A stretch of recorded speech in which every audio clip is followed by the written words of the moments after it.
Makes sense. All right. Let's check our answer. Did we get 72? Yes, we did. We did a good job. All right. The next one that we have here, part B, is a pulley system on an assembly belt has a pulley diameter of 4. If the larger pulley has a diameter of 15, what is the diameter of the smaller pulley? So the ratio they're giving us here, and I'm going to put B right next to it, our ratio for our pulley is 4:1, right? Okay. Set up exactly the same way as our gears, except we're not dealing with teeth, we're just dealing with diameters. So we put our driven diameter on the top, or our larger one, okay? So it says that the larger diameter pulley is 15 inches, and we want to figure out what our smaller pulley is going to be. What do we want to use for that one? What letter? Let's not use X again. X is boring. I. Is that what you said? Did you say I? Let's do I. Here, we'll do capital I. Okay? Again, it can be any letter. And so I know we see X's and Y's a lot, and they're fine to use, but let's just mix it up a little bit and make it a little more interesting. So we're going to do our cross multiplication. So 4 times I is going to be 4I is equal to 1 times 15, or 15, right?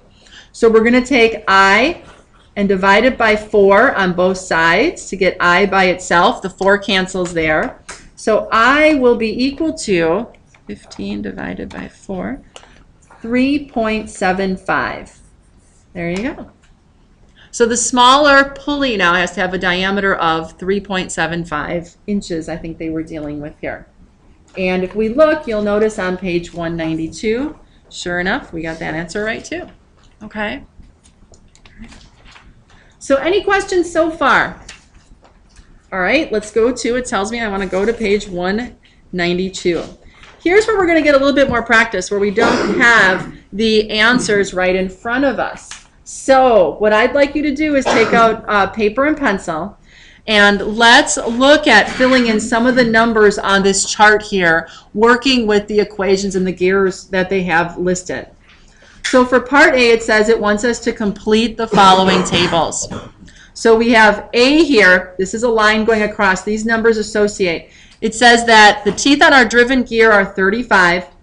The teeth on our driving gear is going to be 5. They set up the gear ratio for us. So A is our first column, B is our second column. So we want to do A over B.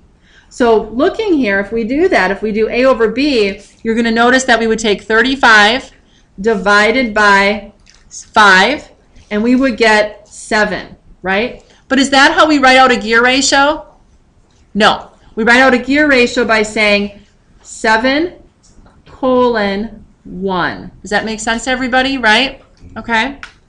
So the next one, C here, you'll notice that we have an unknown number of teeth for gear A. We know gear B's number of teeth, and we know the ratio. Okay, so if we want to, write that one out, because, dividing across is pretty easy, we know that our gear ratio is a 2:1. Remember, when we say a 2:1, that means the 2 is on top, right? This is for part C. Our 2 is on top, our 1 is on the bottom. Is going to be equal to, now we're going to set this up so that we have gear A to gear B. So gear A is unknown. So we're going to we'll put A here, okay, because that's the variable in our equation. Divided by, we know our B is 3, okay? So cross multiplying, we can say 2 times 3 is 6 is equal to 1 times A, or A. There it is, right? A is equal to 6. The nice thing about ratios is one of those will always be 1. So it kind of gives us a direct answer when we set it up. Let's look at D. Okay, so part D, we're given A, we need to find B, and we know that, oh, look here, 3.5 to 1 is our ratio. So 3.5 to 1 is what we're going to start with as our ratio. So we can put 3.5 rather than dealing with the fraction, right? Over 1 to represent that ratio is going to be equal to A over B. We know A to be 21, and our B is unknown, so B is going to go underneath here. So this time we need to solve for B. So we're going to say 3.5 times B, or 3.5B, is going to be equal to 21. Now this one we need to do a little bit of math, right? We're going to divide both sides by 3.5. So the 3.5 cancels here. B is going to be equal to 21 divided by 3.5. Looks like 6. Okay. Let's go down. F is our next one. Go ahead and do F. See if you can find out how many teeth are in gear A given the information. Now be careful. This one says the gear ratio is 1 to 2, not 2 to 1. Remember, the left side is the top of our fraction, and the right side is the bottom of the fraction. Okay, so this is just a little bit different arrangement.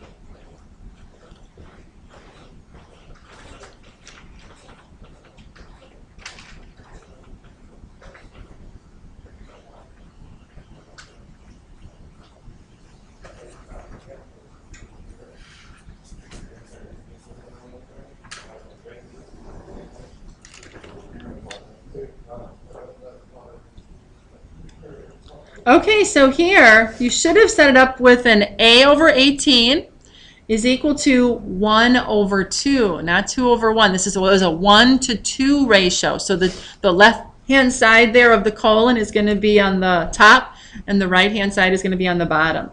So solving for A here, we're going to get 18. 18 times 1 is going to be equal to 2A. So dividing both sides by 2, we get A, or 9 over here on this side, the 2's cancel, is equal to A. Okay?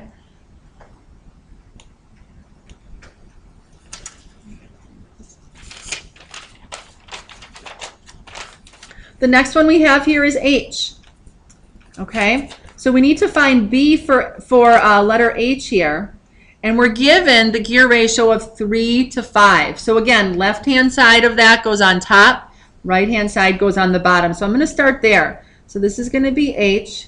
So I'm going to have 3 over 5 to represent 3 to 5. And then I have, my ratio is A over B, so equal to, A is going to go on top here. We know that to be 30. And we need to find B. Okay. So setting up our cross multiplying, we can say 3B is equal to 5 times 30, or 150. Dividing both sides by 3, B is going to equal,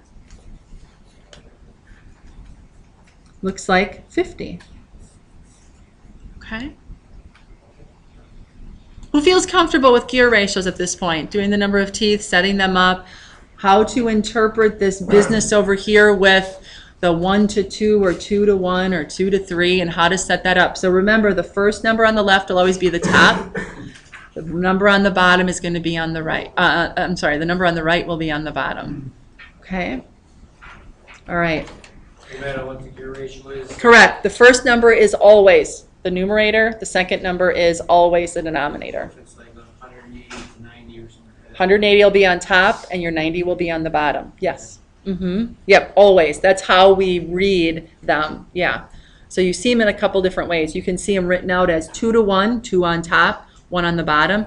And then when we see the expression with the colon in the middle, it reads the same way, 2 to 3. So the left-hand side, again, will be the numerator, the top, and the right-hand side is going to be your denominator, the bottom. No matter the size. No matter the size, yeah.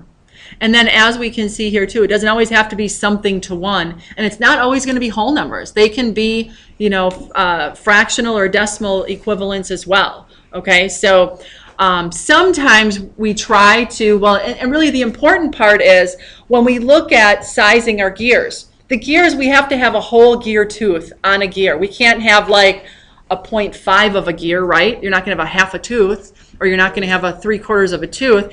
You laugh, it sounds silly, but that's what I try to tell even my students. When you're figuring this out, if you end up with gear teeth and you end up with 50.5, you probably didn't do something quite right. Does that make sense? Okay, because you can't have a half or a portion of a tooth on a gear. It's going to be a full tooth. It can be a lot of different numbers of teeth, but every tooth is going to be a full tooth. Okay? All right. So, and that's why sometimes when we have the combinations of the full teeth, then the ratios start to look a little funny with the decimals that you may see. Okay? And that's okay. All right? Because we have to deal with full teeth and different combinations of. So the next, I mean, if you wanted to do more practice here, and we're not going to do it here in class, but the next one here is looking at a pulley. And then the bottom one, I'm not doing these roof problems only because that's more a trade for constructions, and you guys are industrial maintenance. So I'm kind of sticking to the manufacturing applications, okay? So that one is there, but we won't do those in class. But let's do, in section B here, finding the missing number in our proportions. We're going to do numbers 1, 3, and then 16 on the following page. And what I'm going to have you do is go ahead and work them on your own, and we'll compare answers in just a couple minutes. So number 1, number 3, and number 16 on the following page. Okay?